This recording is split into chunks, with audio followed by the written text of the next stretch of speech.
Hey everyone, welcome to another episode of Capital City News, your best way to stay informed and engaged with Salt Lake City government. I'm your host, Yusuf Mong.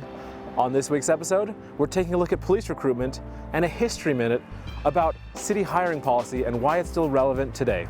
But first, our look backs, our look aheads, and our legislative update.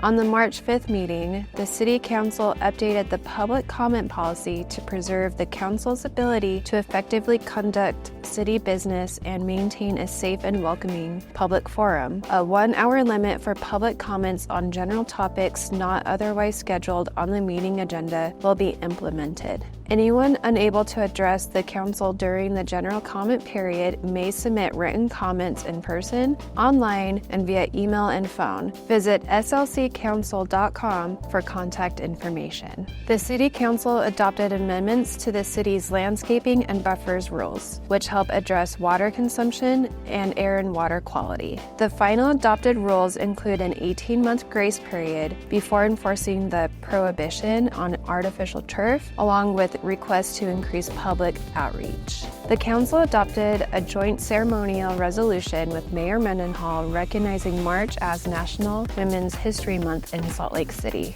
The City Council adopted an ordinance to city's affordable housing goals, including protecting existing affordable housing, preventing displacement of tenants, and providing relocation assistance when necessary.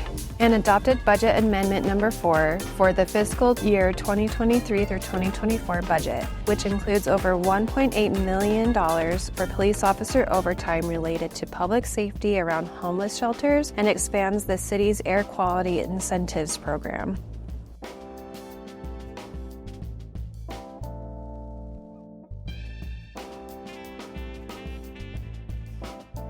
Here at Capital City News, we love supporting local small businesses.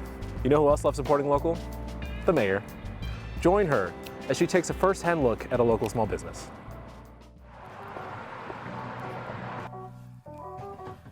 Hello, Daniela. Hi, nice to meet you. Nice to meet you too. Thank you for having me down here this morning. So good to see you. Thank you for having me this morning. I'll give you a hug too. Thank you. Thank you for having me this morning. Coming this morning with us too. Tell me about how Sabor Latina came into being. It's a long story. We started the Sabor Latino in 2013. That's when we started in South Salt Lake. That's where we got our first little shop. And quite frankly, my mom started cooking before. We started cooking at home back when I was little, and that's how she became about, got her name out there, got the following. And wherever we would move, my mom would have the people get there. And that's when in 2013, she decided to open up her own shop. It was a great opportunity. What brought you here to the neighborhood?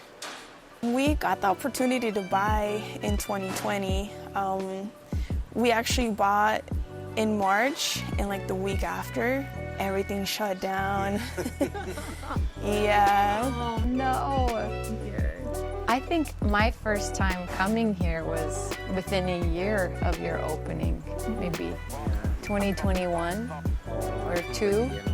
Yeah. So you launched this business, brick and mortar. It's a big restaurant space in the beginning of the shutdown. How did you survive? It was very hard. It was a very hard situation because we are expecting to open the place like 2 months later after we get it. We have to wait until end of July or August because we don't get we get a lot of time to get the permits. Was people in line to waiting for permits for inspections and everything like that, but hopefully around the second week of August we can make it. Yeah, but it was a long time after that. And with the shutdown and everything, we had to wait for things to open back up. Yeah, it was a long time. How has Salt Lake City and our economic development team or any of the parts of the city team been helpful on this journey?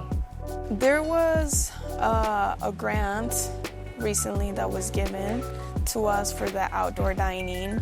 So that has been an immense help.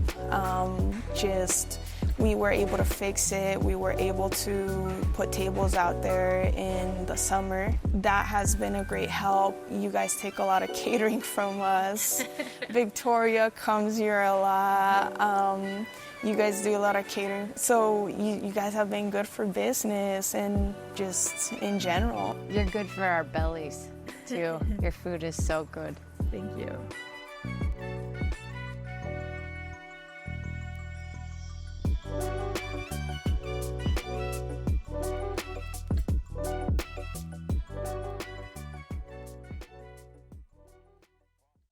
In mid-March, 17 recruits were graduated from our city's police academy.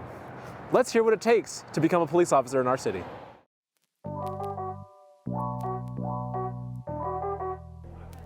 So we're looking for all kinds of people from all different kinds of walks of life. I think one of the things I hear all the time from people is, do I have to be young? Do I have to be from a certain background? Do I have to have a criminal justice degree? You don't have to have any of that. The basic requirement is you have to have graduated from high school or have a GED and then go through that testing process. I didn't start till I was 30 years old. We've had officers as old as 52 that have gone through our police academy.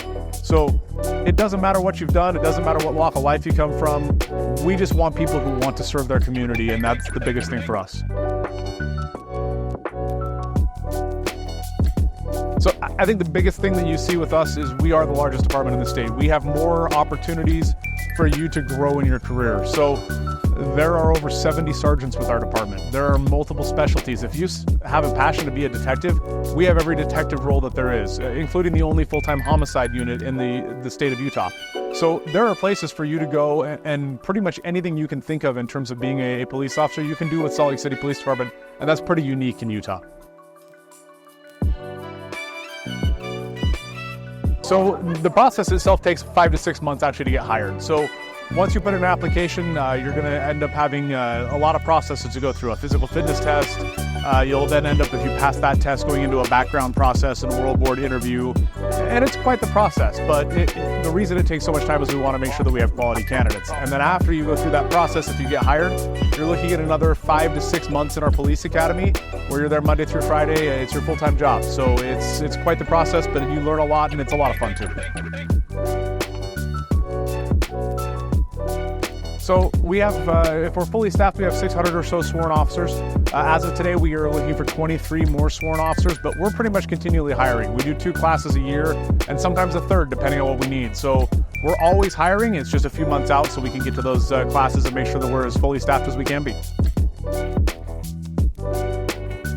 So slcpd.com/join our team.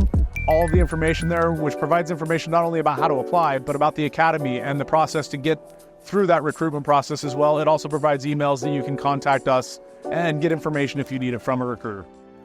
On this week's History Minute, we take a look at the partisan beginnings of the Salt Lake City Police Department and the changes they've made to get them where they are today. The political disposition of Salt Lake City was always volatile in the early years of the city, and during the first 4 decades, that political landscape proved volatile for the Salt Lake City Police Department specifically. The LDS Church exerted a great influence on the politics of the city, but as the capital became a more important destination on the Westward Trail, non-Mormons would settle there. It could be tense politically. The LDS People's Party would win elections in the city government and fire all of the police officers that weren't Mormon. Then the non-Mormon Liberal Party would win an election and fire all of the LDS officers and then recruit a whole new police force. This went back and forth until voters on both sides got fed up with the politics of the police force and, in 1894, decided that the selection of the police department's personnel would be completely nonpartisan. That's it for another episode of Capital City News. Remember, the best way to stay engaged is to stay informed. You can do that by following us on social media at SLC.gov, tuning into Channel 17, or subscribing to us on YouTube. Reporting in from the Public Safety Building, I'm Yusuf Mong.